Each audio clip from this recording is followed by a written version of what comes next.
जागते रहो।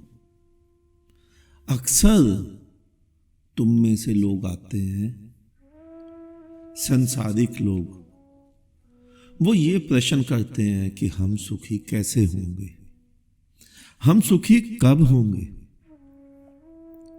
अगर तुम सुखी हो ही गए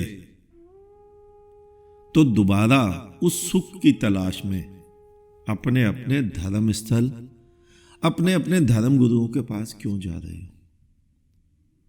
क्योंकि स्वस्थ व्यक्ति वो डॉक्टर के पास जाकर क्या करेगा, लेकिन तुम तो रोज रोज अपनी समस्या लेकर जा रहे हो। और जाते किसके पास हो?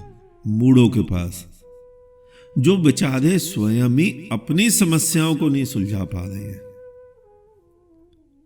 ध्यान से देखना, जिनके पास तुम अपने बच्चों के विवाह के लिए पत्री मिलवाने जाते हो, उनके स्वयं के घरों में सारी विपदाएं हैं।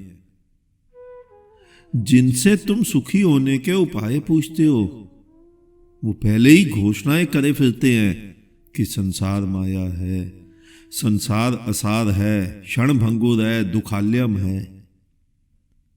वो स्वयं ही घोषणा कर रहे हैं कि ये दुखाल्यम है, तो वो तुम्हें सुखी कहां से कर पाएंगे? वो स्वयं ही स्वर्ग के, बैकुंठ के, मोक्ष के, मुक्ति के, सुखी होने के उपायों को वो स्वयं अपने लिए किए जा रहे हैं। वो बेचारे तुम्हें कहां से सुखी करेंगे? वो लोग समस्या को समाप्त कर सकते तो तुम्हें बहला फुसलाकर वापसी क्यों भेज देते, या ये क्यों कह देते हैं कि यहां तो दुखी रहेगा, सुखी तो तुम बैकुंठ में, गोलोक में, जन्नत में, स्वर्ग, मोक्ष, मुक्ति में जाकर ही होगे। लेकिन अगर दुखी होना लिखा है, तुम्हारी इसी जीवन में केवल दुखी लिखा है, तो आवश्यकता ही क्या है इन उपायों को करने की? नहीं, जीवन दुख नहीं है, तुम समझ ही नहीं पाए। जीवन की समस्याओं से भागने वाले तुम्हें कैसे सुखी करेंगे? वो सभी लोग तुम्हें मोक्ष की ओर ले जाने की बातें करते हैं, उन्हें इतना सुंदर जीवन नजर ही नहीं आता। तुम ध्यान से आंख उठाकर देखो, एक मनुष्य के अलावा कोई पशु, पक्षी, प्राणी, वृक्ष, पौधा, जीव जंतु, तुम्हें कोई दुखी दिखता है? मनुष्य ही क्यों दुखी हो गया है? क्योंकि मनुष्य धार्मिक हो गया है। मनुष्य ने स्वयं को कुछ और बनाने का जो भ्रम पाल रखा है ना, यही उसे दुखी कर रहा है। और जब तक कुछ और होने का भ्रम वो नहीं छोड़ेगा, मनुष्य सुखी हो नहीं सकता। इसीलिए बुद्ध कहते हैं, वर्तमान में जियो, आज, अभी, भविष्य में नहीं। लेकिन तुम्हें सुंदर जीवन नजर नहीं आ रहा। ये बिल्कुल ऐसा ही है कि एक व्यक्ति को तुम्हारे किसी महात्मा ने, तथाकथित सिद्ध ने वरदान दिया कि मैं तुझे दूरदृष्टि देता हूं, अब तू यहीं बैठा बैठा 1000 किलोमीटर दूर भी देख सकता है। लेकिन केवल एक अड़चन है कि तुझे 1000 किलोमीटर वाली ही वस्तुएं नजर आएंगी, पास वाली नहीं। और तुम सभी मांग भी तो ऐसी ही दृष्टि रहे हो कि तुम्हें दूर की वस्तुएं, दूर स्वर्ग नजर आ रहा है। इस जीवन के बाद सामने जो गड्ढ है वो तुम्हें नजर ही नहीं आ रहा है। सामने रोटी की थाली भी रखी है, वो नजर नहीं आ रही है। हुआ क्या? उसका सुख उससे 1000 किलोमीटर दूर चला गया। तुम्हारा सुख स्वर्ग, बैकुंठ, गोलोक, जन्नत में जाकर स्थापित हो गया और तुम फिर जीवन से चूक गए। अर्जुन ने अपने रथ का सारथी एक बुद्ध को बनाया। उस बुद्ध को जो जीवन में हजारों विपदाएं होते हुए भी प्रसन्न चित्त रहता। लेकिन तुमने उससे कुछ भी नहीं सीखा, उस किशन के आचरण से कुछ नहीं सीखा। उसकी गीता ली, पूजने लग गए। लाखों लाखों प्रतियां, करोड़ों प्रतियां छप गई गीता की। आज जितनी जनसंख्या है तकरीबन उतनी प्रतियां भी शायद धर्म ग्रंथों की छप गई होंगी, सभी धर्मों की। लेकिन मनुष्य सुखी नहीं हो पाया। सुख तुमसे बहुत दूर चला गया। और तुमने क्या किया? अर्जुन ने तो जीवन के रथ का सारथी उसे बनाया जो बुद्ध था, और तुमने अपने जीवन के रथ का सारथी मूढ़ों को, भिखमंगों को बना दिया। वो अपना घर चलाने के लिए तुम्हारा मुंह ताकते हैं, वो तुम्हें कैसे सुखी करेंगे? तुम्हारे दान चढ़ावे से उनका घर चलता है, उनका बैंक बैलेंस बढ़ता है, उनका व्यापार है। तुम्हें सुखी नहीं कर पाएंगे। एक डॉक्टर, उसने अपने बेटे को बड़ी मेहनत से पढ़ा लिखा कर डॉक्टर बनाया। डॉक्टर जब बेटा डॉक्टर बन गया तो उसने कहा अब क्लिनिक तू संभाल, और मैं 2-3 महीने के लिए घूम के आता हूं, आराम करता हूं। बेटे ने क्लिनिक संभाला। 3 महीने बाद डॉक्टर आया। उसने पूछा कैसा चल रहा है? कहता बहुत बढ़िया चल रहा है। जिन मरीजों को आप 15 साल से ठीक नहीं कर पाए, मैंने उनको 3 महीने में ठीक कर दिया। डॉक्टर ने अपना माथा ठोका। डॉक्टर कहता है ये वही मरीज थे जिनके कारण मैं तेरी फीस दे पाया, तू डॉक्टर बना। अब तेरे भाई को कहां से डॉक्टर बनाऊंगा? यही काम तुम्हारे धर्मगुरु कर रहे हैं। वो तुम्हें अगर आज ही सुखी करके भेज दें तो दोबारा उनका सुख कैसे घटेगा? वो अपने सुख को घटाने के लिए, अपने सुख में वृद्धि करने के लिए कि उनका सुख दिन प्रतिदिन बढ़ता रहे, वो तुम्हारे को लाइन में लगाए हुए हैं और तुम लगे जा रहे हो। जीवन की समस्याओं का हल वो तुम्हें नहीं करा सकते। वो तुम्हें उपाय बताते हैं, तुम्हारे सरल जीवन को सरल नहीं बनाते हैं, और जटिल बना देते हैं कि इतने बजे उठो, ये कृत्य करो, इतने उपाय करो। सभी मूर्खता की बातें। तुम्हारे ही शास्त्रों में कथा आती है कि जब प्रलय आती है तो वहां केवल एक बालक बचता है जो विशाल पत्ते के ऊपर लेटा होता है और वो अपने पैर का अंगूठा चूस रहा है। उसका तात्पर्य ही नहीं समझे तुम, बाल किशन की छवि में ही अटक गए।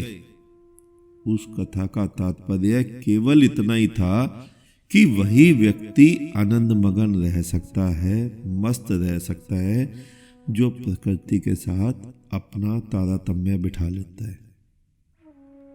अब प्रकृति से मतलब केवल पेड़ पौधों से मत ले लेना। प्रकृति यानी विराट, प्रकृति यानी परमात्मा, और बालक यानी सरल चित्त। कोई पाप पुण्य नहीं, कोई जप तप नहीं, कोई उपाय नहीं, कोई विद्रोह नहीं प्रकृति से, कोई धारणा नहीं, कोई चाह नहीं। वही बचता है जो अपना संघर्ष नहीं करता। और प्रलय से भी ये मत समझ लेना कि ऐसी प्रलय आती है कि पानी ही पानी भर जाता है। ये तो तुम्हारी पुस्तकों में ही होता है। एक तरफ वैज्ञानिक कहते हैं पानी कम होता जा रहा है, और तुम पानी भरने की तैयारी कर रहे हो प्रलय के समय में। तुम्हारी पुस्तकों में जो भी हो वो थोड़ा। प्रलय यानी ऐसी विपदा जिसमें तुम्हारा बचना मुश्किल है, और इस संसार के भवसागर में तुम्हारा बचना, तुम्हारा प्रसन्न रहना मुश्किल ही तो है। तुम बचते ही कहां हो? तुम्हारी जगह एक दुखों का समूह बचता है, वासनाओं का झंझावात बचता है। तुम कहां बचते हो? लेकिन जो बालक की तरह प्रकृति से राजी हो जाता है वो बच जाता है, सुखी शांत। बालक झूलने में झूल रहा है, अचानक भूकंप आ गया, पूरा मकान गिर जाता है। झूला भी 10 फुट नीचे गिर गया, तुम सभी को चोटें लगी, झूले में बालक को नहीं लगी। तुम कहते हो उसे ईश्वर ने बचाया। बचाया ईश्वर ने, लेकिन उसके पीछे एक और कारण है। तुम ध्यान से देखना, उस भूकंप में गिरते वक्त बचने के लिए तुमने हाथ पांव उठा लिए, अपने आप को बचाने की कोशिश की। लेकिन बालक ने तो उस नीचे गिरने को भी झूला ही समझा कि कोई झुला रहा है। उसने कोई बगावत नहीं की उस नीचे गिरने से। ध्यान से देखना, शराबी रोज सड़कों पर गिरता है, लेकिन उसके हाथ पांव जल्दी नहीं टूटते, क्योंकि वो अपने में ही नहीं होता। इसी कारण वो बचने का कोई उपाय नहीं करता। जैसे पांव लड़खड़ाते हैं वैसे ही पूरा का पूरा गिर जाता है, उसे चोट ही नहीं लगती। तुम सभी ने ऋषिकेश में राफ्टिंग की होगी। जब वहां नाव वाला पानी में उतारता है तो तुम पहले पहल अपने शरीर को टाइट कर लेते हो कि तुम डूब ना जाओ, और जितना तुम अपने शरीर को टाइट करते हो उतना तुम नीचे डूबते हो। तुम जितने बचने की कोशिश करते हो उतने बचने की कोशिश के कारण ही तुम डूबने लग जाते हो। फिर वो तुम्हें, वहां का जो तुम्हारा गाइड होता है, बार बार कहता है शरीर को ढीला छोड़ दो, बिल्कुल हाथ पैर ढीले कर दो। और जैसे ही तुम ढीला छोड़ते हो तुम देखते हो तुम ऊपर आ गए। आखिर में उसी की बात मानकर तुम ऊपर आते हो, अपनी बात मानकर तो तुम ऊपर नहीं आ पाते। ढीला करते ही प्रकृति तुम्हें ऊपर फेंक देती है। यही सूक्त है, इस संसार से लड़ना बंद कर दो, तुम ऊपर आ जाओगे। और सुखी होने के लिए प्रकृति के साथ बहना आराम कर दो। प्रकृति यानी विराट, प्रकृति यानी परमात्मा। और ये सारी भ्रम अपने दिमाग से निकाल दो कि ये दुखालयम है, दुख का घर है। तुम्हारे पुराने पापों के कारण तुम्हें यहां दुख मिला है, ये उनकी दुकान चलाने का मंत्र है।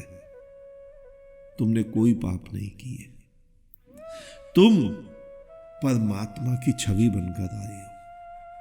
परमात्मा पाप कर आएगा? परमात्मा पाप करेगा? कहने वालों ने भी नहीं सोचा कि वो क्या कह रहे हैं, और तुम भी नहीं सोच रहे कि उन्होंने क्या कहा। उन्होंने सीधा सीधा परमात्मा के मुंह पर पाप रूपी कालक मल दी। पूरे खेल को नहीं समझे तुम। इस तुम्हें सुखी करने के लिए तुम्हें किसी बुद्ध की शरण में जाना है। किसी बुद्ध को खोज लो। बुद्ध का मतलब बौद्ध धर्म नहीं, बुद्ध का मतलब प्रज्ञावान, जागृत, बोधवान, ज्ञानी, जो स्वयं परमात्मा को धारण कर चुका है। वो तुम्हें सुखी कर सकता है। लेकिन कोई मंत्र नहीं, कोई दीक्षा नहीं, कोई उपाय नहीं, कोई दान चढ़ावा नहीं, केवल ज्ञान के द्वारा। एक रस्सी लटक रही थी, तुमने भ्रम से उसे सांप समझ लिया। शाम आधे अंधेरे में अब उसको, उस समझी हुई रस्सी को सांप से रस्सी बनाने के लिए क्या करना पड़ेगा?